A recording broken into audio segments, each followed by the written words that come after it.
Shalom, salam sejahtera bagi Bapak Ibu, Saudara-saudara, anak-anak yang dikasihi oleh Tuhan Yesus Kristus. Berjumpa kembali bersama saya Pendeta Eka di dalam renungan firman Tuhan pada hari ini, hari Senin 12 Desember 2022. Sukacita dan damai sejahtera dari Tuhan Yesus kiranya menyertai hidup kita sekalian. Puji nama Tuhan. Sampai pada pembacaan firman Tuhan hari ini, yakni kitab Yeremia pasal yang ke-26. Kiranya firman Tuhan memberkati kita sekalian. Baik, sebelum kita akan merenungkan bagian firman Tuhan hari ini, kita akan berdoa terlebih dahulu. Mari kita berdoa.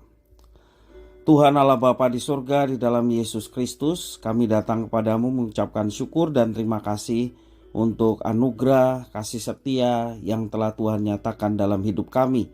Biarlah pengalaman bersama dengan Tuhan menjadikan kami semakin mengenal Tuhan dan mau terus berbakti kepada Tuhan karena Engkaulah yang layak kami membaktikan diri kepadamu.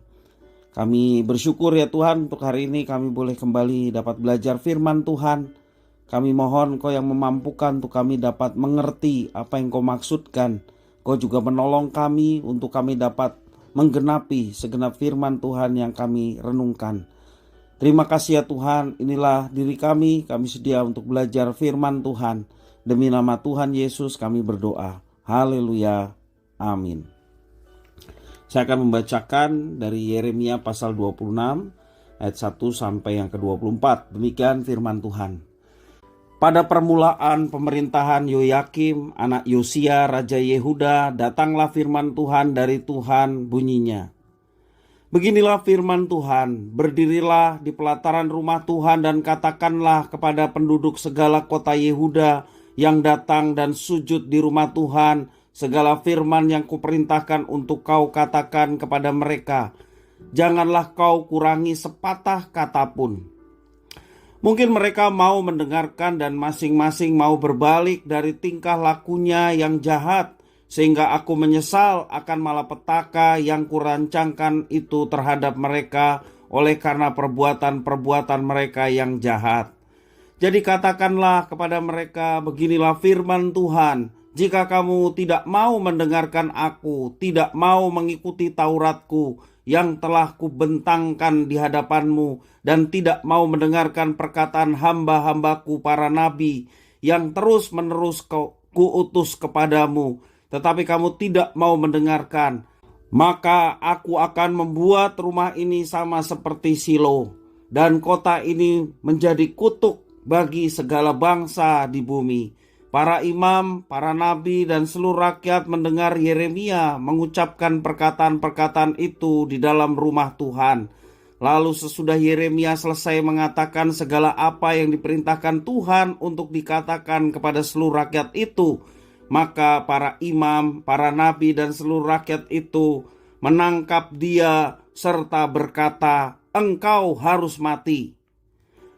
Mengapa engkau bernubuat demi nama Tuhan dengan berkata rumah ini akan sama seperti Silo dan kota ini akan menjadi reruntuhan sehingga tidak ada lagi penduduknya?" Dan seluruh rakyat berkumpul mengerumuni Yeremia di rumah Tuhan. Ketika para pemuka Yehuda mendengar tentang hal ini, pergilah mereka dari istana raja ke rumah Tuhan, lalu duduk di pintu gerbang baru di rumah Tuhan. Kemudian berkatalah para imam dan para nabi itu kepada para pemuka dan kepada seluruh rakyat itu, katanya, "Orang ini patut mendapat hukuman mati, sebab ia telah bernubuat tentang kota ini seperti yang kamu dengar dengan telingamu sendiri." Tetapi Yeremia berkata kepada segala pemuka dan kepada seluruh rakyat itu, katanya, "Tuhanlah yang telah mengutus aku supaya bernubuat tentang rumah dan kota ini untuk menyampaikan segala perkataan yang telah kamu dengar itu. Oleh sebab itu, perbaikilah tingkah lakumu dan perbuatanmu, dan dengarkanlah suara Tuhan Allahmu, sehingga Tuhan menyesal akan malapetaka yang diancamkannya atas kamu. Tetapi aku ini, sesungguhnya aku ada di tanganmu. Perbuatlah kepadaku apa yang baik dan benar di matamu.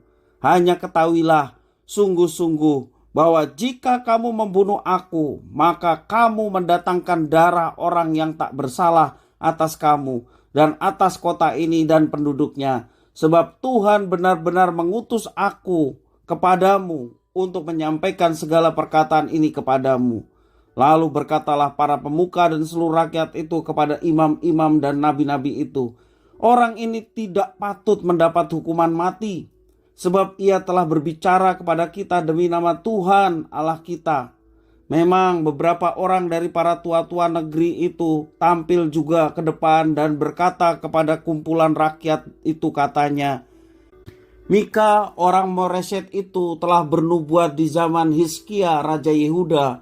Dia telah berkata kepada segenap bangsa Yehuda, beginilah firman Tuhan semesta alam, Sion akan dibajak seperti ladang, dan Yerusalem akan menjadi timbunan puing, dan gunung bait suci akan menjadi bukit yang berhutan. Apakah Hizkia Raja Yehuda beserta segenap Yehuda membunuh dia? Tidakkah ia takut akan Tuhan sehingga ia memohon belas kasihan Tuhan, agar Tuhan menyesal akan malapetaka yang diancamkannya atas mereka? Dan maukah kita mendatangkan malapetaka yang begitu besar atas diri kita sendiri? Ada juga orang lain yang bernubuat demi nama Tuhan, yaitu Uria bin Shemaya dari Kiryat Yearim. Dia bernubuat tentang kota dan negeri ini tepat seperti yang dikatakan Yeremia. Ketika Raja Yehoyakim bersama-sama dengan segenap perwiranya dan semua pemuka mendengar perkataan orang itu, maka raja pun mencari ikhtiar untuk membunuhnya. Mendengar hal itu, maka takutlah Uria, lalu melarikan diri dan tiba di Mesir. Kemudian Raja Yehoyakim menyuruh orang ke Mesir, yaitu Elnatan bin Akbor beserta beberapa orang. Mereka mengambil Uria dari Mesir dan membawanya kepada Raja Yehoyakim. Raja menyuruh membunuh dia dengan pedang dan melemparkan mayatnya ke kuburan rakyat biasa. Tetapi Yeremia dilindungi oleh Ahikam bin Safan, sehingga ia tidak diserahkan ke dalam tangan rakyat untuk dibunuh. Bapak, Ibu, saudara-saudara yang dikasihi oleh Tuhan, apakah kita pernah disalah mengerti oleh orang lain? Bagaimana jika salah paham itu berlanjut sampai kepada tindakan kekerasan, apalagi sampai mengancam nyawa kita? Nabi Yeremia mengalami pengalaman disalah mengerti yang mengancam nyawanya. Ketika ia menyampaikan khotbah berisi perintah dari Tuhan, banyak orang yang agaknya menanggapinya dengan keliru, salah mengerti. Mereka kemudian menangkap Yeremia dan mengancam nyawanya. Namun segala ancaman itu tidak menjadikan Yeremia gentar. Dia tetap setia mengerjakan panggilan Tuhan untuk memberitakan peringatan dan panggilan dari Tuhan dengan segala resiko yang dia alami. Menerima panggilan Tuhan berarti siap menjalani tantangan yang akan datang. Yeremia dipanggil oleh Tuhan untuk menjadi nabinya, untuk mewartakan suara Tuhan dan perintah Tuhan. Perintahnya adalah pada seluruh rakyat Yehuda untuk mereka bertobat dan kembali kepada Tuhan. Demikian juga raja dengan segala pembesar-pembesarnya bertobat dan kembali kepada Tuhan. 4 tahun berlalu Yeremia ditangkap dan diancam nyawanya oleh para imam, para nabi, dan seluruh rakyat yang mendengar khotbah Yeremia. Yeremia diadili dengan terburu-buru. Hal ini terlihat dari reaksi para pemuka yang tidak bisa sepakat tentang vonis yang layak bagi Yeremia. Nabi Yeremia mencatat bagaimana nabi Tuhan yang bernama Uria bin Shemaya kehilangan nyawanya untuk peristiwa serupa, sementara dirinya mendapat perlindungan dari Ahikam bin Safan. Selalu ada resiko dalam sebuah pelayanan. Namun kita tidak boleh lupa bahwa Tuhan Allah adalah pemilik kehidupan kita dan segenap ciptaan yang lain. Bapak, Ibu, saudara-saudara yang dikasihi oleh Tuhan Yesus Kristus, Tuhan Yesus pernah mengajarkan bagaimana Tuhan memelihara kehidupan burung pipit yang tidak berharga di mata manusia. apalagi manusia yang percaya kepadanya, pasti dia akan pelihara. Karena itu jangan kita menjadi khawatir tentang kehidupan kita. Ada Tuhan yang memelihara hidup kita, ada Tuhan yang memelihara nyawa kita. Maka bila kita disalah mengerti oleh orang lain, ingatlah senantiasa dan libatkanlah Tuhan dalam setiap pergumulan yang sedang kita alami. Ketika Tuhan memberi kehidupan, Ia juga memberikan kesempatan untuk kita hidup bagi Tuhan. Jadi kesempatan hidup yang diberikan Tuhan adalah kesempatan untuk hidup bagi Tuhan. Setiap tindakan, setiap perkataan, bahkan pemikiran kita akan dipertanggungjawabkan kembali kepada Tuhan. Bapak, Ibu, saudara-saudara yang dikasihi oleh Tuhan, perenungan bagi kita. Adakah kita sudah berwaspada dengan cara kita menjalani kehidupan ini? Sekali lagi, hidup ini adalah kesempatan untuk kita menjalani kehidupan bersama dengan Tuhan. Andalkanlah Dia, maka kita akan mengalami penyertaan-Nya. Beserta dengan Tuhan, kita dapat melampaui, mengatasi setiap tantangan, pencobaan yang kita hadapi, dan tentunya bersama dengan Tuhan yang membawa kemenangan menjalani semuanya itu. Kiranya firman Tuhan memberkati kita sekalian. Kita berdoa. Terima kasih Tuhan atas firman-Mu.